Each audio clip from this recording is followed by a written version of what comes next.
কুরবানির ঈদ মানে শুধু একটা উৎসব নয়, এটা একটা অনুভূতি যেটা শুরু হয় কুরবানির হাট থেকে আর শেষ হয় ঈদের দিনের সেই ত্যাগের মুহূর্তে। এই ভিডিওতে থাকছে ঝড় বৃষ্টি উপেক্ষা করে গরু কিনতে যাওয়া, কাদামাটির যুদ্ধ, হাটের এক্সাইটমেন্ট, গরুর সাথে কাটানো মুহূর্ত, আর অবশেষে ঈদের দিনের কুরবানি। অনেক কষ্ট, অনেক দৌড়াদৌড়ি। তো চলেন শুরু করা যাক আমাদের এবারের কুরবানির পুরো জার্নি।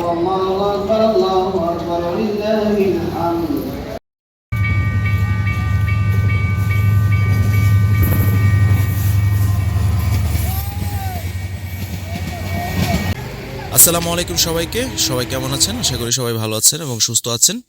তো সামনে কুরবানির ঈদ, তাই আমরা গরু কিনতে যাব কুরবানির হাটে। হাটে প্রবেশ করার আগে আমরা কিছুক্ষণ এখানে দাঁড়িয়ে আছি এবং এখানে প্রচুর গরু হাটে ঢুকছে। আর আকাশের অবস্থা সকালে খারাপ থাকলেও এখন মোটামুটি রোদ উঠেছে, তাই আমরা এখানে এসেছি গরু কিনতে, আপনাদেরকে দেখাবো। 90 2,02,000 আর পিছেরটা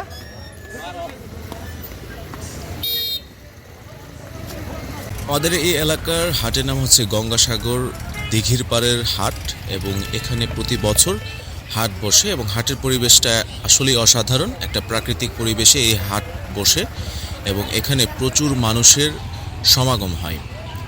আমরা এখানে চলে এসেছি গরু কিনতে এবং আমরা এসে দেখি আসলেই বিগত বছরগুলো থেকে এবার প্রচুর মানুষ হয়েছে এবং গরু উঠেছে এখানে।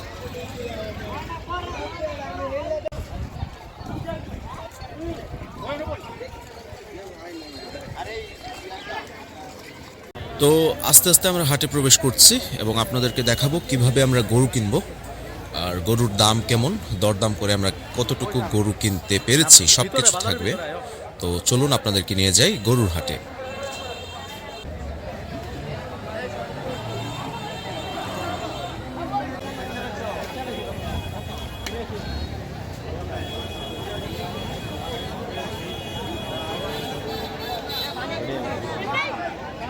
হাটে প্রচুর মানুষের সমাগম হয়েছে এবং এখানে গরু থেকে মানুষের সংখ্যা বেশি, তাই গরুর দাম ছিল প্রচুর, মানে অনেক বেশি দাম চাচ্ছিল ব্যাপারীরা।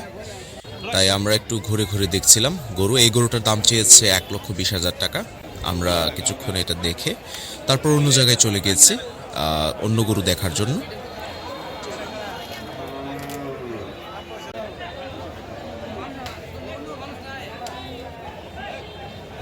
কিছুক্ষণ হাটে ঘোরাঘুরির পর আবারও বৃষ্টি নামার সম্ভাবনা রয়েছে এবং আকাশ মেঘলা হয়ে গিয়েছে, তাই আমরা একটু চিন্তায় পড়ে গেলাম। এখন যদি বৃষ্টি নামে তাহলে আমাদের গরু কিনা হবে না।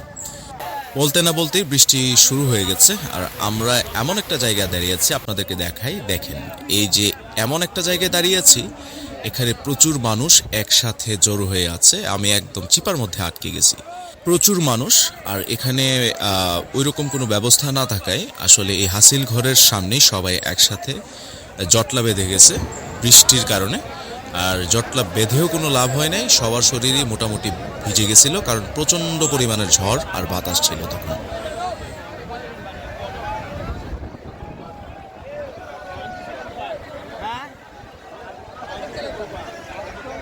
দীর্ঘ একটানা 1 ঘন্টা বৃষ্টি হওয়ার পর আমরা আবারও হাটে আসি এবং তখন গরু কিছু কমে গিয়েছিল, কারণ ব্যাপারীরা গরু এখান থেকে সরিয়ে অন্য বাজারে নিয়ে যাচ্ছিল এবং যাদের পোষা এবং পালিত গরু ছিল সেগুলো তাদের বাড়িতে নিয়ে যাচ্ছিল। এই গরুটা আমরা দাম করছিলাম, এই গরুটার দাম চাচ্ছিল 1,25,000 টাকা। তো দামাদামি করে আমাদের মানে মিলে নাই, সেজন্য এটা বাদ দিয়ে দিয়েছিলাম। তারপর আমরা এই গরুটা দেখি, এটার দাম চাচ্ছিল 1,30,000 টাকা। তো আমরা শেষ পর্যন্ত 1,02,000 টাকা বলেছি, কিন্তু আমাদেরকে সেই গরুটা দেওয়া হয় নাই। বৃষ্টি হওয়ার পর গরু ব্যাপারীগুলোর আসলে মাথা ঠিক ছিল না, মাথা গরম হয়ে গেছিল, তাই তাদেরকে সময় দেওয়ার জন্য কিছুক্ষণ আমরা এখানে চা খেতে এসেছি। আর এখানের একটা স্পেশাল চা রয়েছে, এটা হচ্ছে মালাই চা, যার দাম ছিল 30 টাকা আর চাটা অসম্ভব মজার ছিল। চা খেয়ে আমরা আবারও হাটে প্রবেশ করেছি এবং এটার দাম চাচ্ছিল 1,52,000 টাকা। তো আমরা এটাকে লাস্ট 1,10,000 টাকা পর্যন্ত বলেছি, কিন্তু তারা এই গরুটা আমাদেরকে দেয়নি। তারপর এই গরুটা আমরা প্রথমে দেখেছিলাম এবং শেষেও এসে ওনার আসলে মতামত কেমন ছিল সেটা জানতে চেয়েছি, কিন্তু সে আগের থেকে দাম আরও বেশি বাড়িয়ে দিয়েছে। আর লাস্ট এই মাঝখানের গরুটাকে আমরা 92,000 টাকা বলেছি এবং সে নাকি 1,00,000 টাকায় বিক্রি করবে, এর থেকে 1 টাকাও কম নাই। তাই আমরা কিছুক্ষণ দামাদামি করে এখান থেকে চলে যাই। আর এখানে এসে বুঝতে পেরেছি যে এই হাট থেকে আজকে গরু কেনা আমাদের পক্ষে সম্ভব না। তো চিন্তা করতে করতে এখানে আম মাখা দেখতে পেলাম এবং এই আমটা আসলেই মিষ্টি ছিল। আমরা এই আমটা নিয়েছিলাম আর আমের দাম ছিল 20 টাকা। দুপুর পেরিয়ে প্রায় বিকেল হওয়ার পথে, আর আকাশের অবস্থাও ভালো না। আর এই অবস্থায় আমরা এখনো গরু কিনতে পারি নাই, তাই আমরা ছিলাম খুবই হতাশ। আমরা অন্য হাটে যাচ্ছি গরু কেনার জন্য। ভাই কত সেটা? ও বেচারা। তারপর আমরা গঙ্গাসাগর হাট থেকে চলে এসেছি আমাদের যে উপজেলা হাট আখাউড়া সেখানে, এবং এখানের অবস্থা খুবই শোচনীয়। এখানে গরু যেমন, মানুষও রয়েছে তেমন, এবং প্রচুর পরিমাণের কাদামাটি, এখানে হাঁটাই যাচ্ছিল না। আর আমরা এই অবস্থায় গরু কিনতে এসেছি। কিছুক্ষণ ঘোরাঘুরি শেষে আমরা এই গরুটা পছন্দ করেছি এবং এটার দাম চাচ্ছিল 1,20,000 টাকা। শেষ পর্যন্ত আমরা দামাদামি করে 1,09,000 টাকায় এই গরুটা কিনে নিয়েছি। হাসিল সহ এই গরুর দাম পড়েছে 1,10,000 টাকা। আর এই গরুটাকে আমি একটা মালা পরিয়ে সাজিয়েছি। যেহেতু কুরবানির গরু, তাই শখ করে সাজানোই যায়। তো কুরবানিদের আগের রাত আমি চলে এসেছি আমাদের এলাকার একটা বাজারে, মানে গ্রামের যে বাজার, কর্নেল বাজারে, এবং এখান থেকে আমরা কিছু জিনিসপত্র কিনব। আর এখান থেকে শসা লেবু কিনে নেব। এবং এবারের দাম খুবই কম, কারণ গতবার এবং প্রতিবার শসা লেবুর দাম প্রচুর থাকে, কিন্তু এবার দাম আসলে খুবই কম। আর এখান থেকে আমরা একটা চাটাই নিয়েছি, যার দাম 250 টাকা পড়েছিল। আর এটা খুব ইম্পর্ট্যান্ট একটা জিনিস, কারণ চাটাই না থাকলে কুরবানির মাংস বানাতে একটু অসুবিধা হয়। আর এই কামারের দোকানে আমি দা, বটি এবং ছুরিগুলো দিয়ে গিয়েছিলাম ধার করার জন্য। আর এগুলো ধার করে সে দিয়ে দিয়েছে আমাকে, এবং তার কাছে অনেকগুলো কালেকশন ছিল, দেখতেছিলাম কিনা যায় কিনা।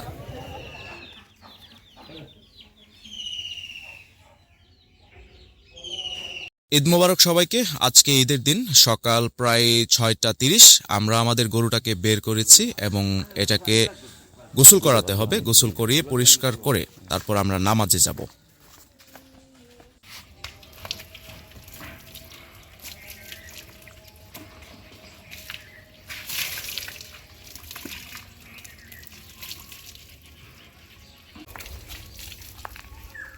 গোসল করানো শেষে আমি আসলে কয়েকটা গরু দেখার জন্য আমাদের আশেপাশের বাড়ির এখানে বেরিয়ে পড়েছিলাম। এই গরুটার দাম পড়েছিল 94,000 টাকা, আর এই গরুটার দাম পড়েছিল 1,46,000 টাকা। সকাল প্রায় 8টা বাজে, আমরা যাচ্ছি নামাজ পড়তে। আর আমরা এবার নামাজ পড়ব আমাদের সেন্ট্রাল একটা মসজিদ আছে সেখানে। আর ঈদগাহ যেহেতু বৃষ্টি হয়েছে এর আগে, তাই প্রচণ্ড পরিমাণের কাদামাটি, সেখানে নামাজ পড়ার কোনো পরিবেশ নাই। সেই জন্য আমরা মসজিদে এই ঈদের নামাজটা আদায় করব। এখনো যারা আপনারা বাড়িতে রয়েছেন, মেহরবানি করে তাড়াতাড়ি চলে আসুন। লা ইলাহা ইল্লাল্লাহ আল্লাহু আকবার আল্লাহু আকবার লিল্লাহিল হামদ। ওয়া হাররামা আলাইহিমুস সাওমা বিল হামসাতি আইয়ামি ইয়াউমিল ঈদিল উদহিয়া ওয়া সালাসাতু আইয়ামি বা'দাহু মুফাতিহা লিয়াউমিল ফিতরি লিআফাতি মিন ঈদিল মুসলিমিন ওয়াল মুসলিমাত। ঈদুল আজহার নামাজ আদায় করা শেষ। এখন আমরা যাব সবাই সবার বাড়িতে, এবং সেখানে আমরা কিছুক্ষণ বিশ্রাম নিয়ে আমাদের গরুটাকে, মানে আমাদের কুরবানির পশুটাকে কুরবানি করব। তো চলুন আপনাদেরকে দেখাই সেখানে কিভাবে কি করব আমরা। আমাদের সাথেই থাকুন।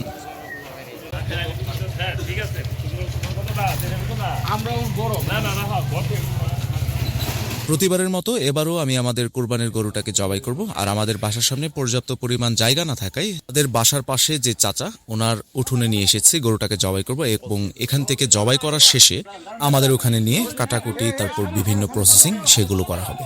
তো চলুন আপনাদেরকে দেখাই কিভাবে কি করা হচ্ছে।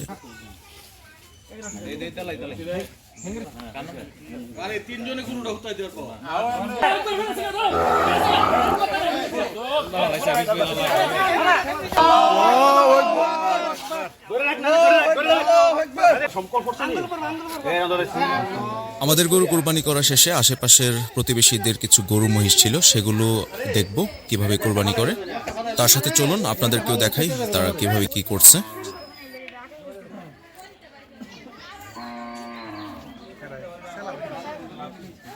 সেটা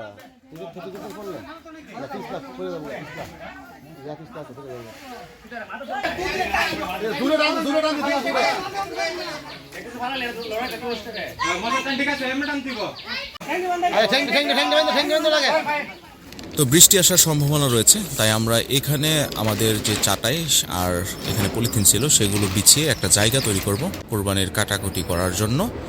আর ওদিক দিয়ে প্রসেসিং চলছে, কাটাকুটি চলছে।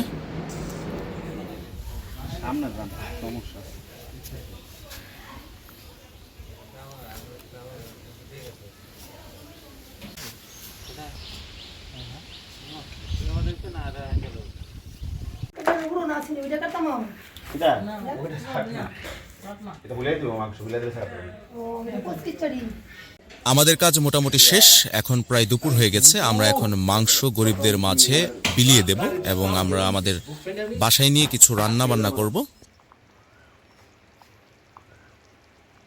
এদিকে আম্মা রান্না বসিয়ে দিয়েছে অলরেডি, আর রান্নাও মোটামুটি কাছাকাছি হয়ে গেছে।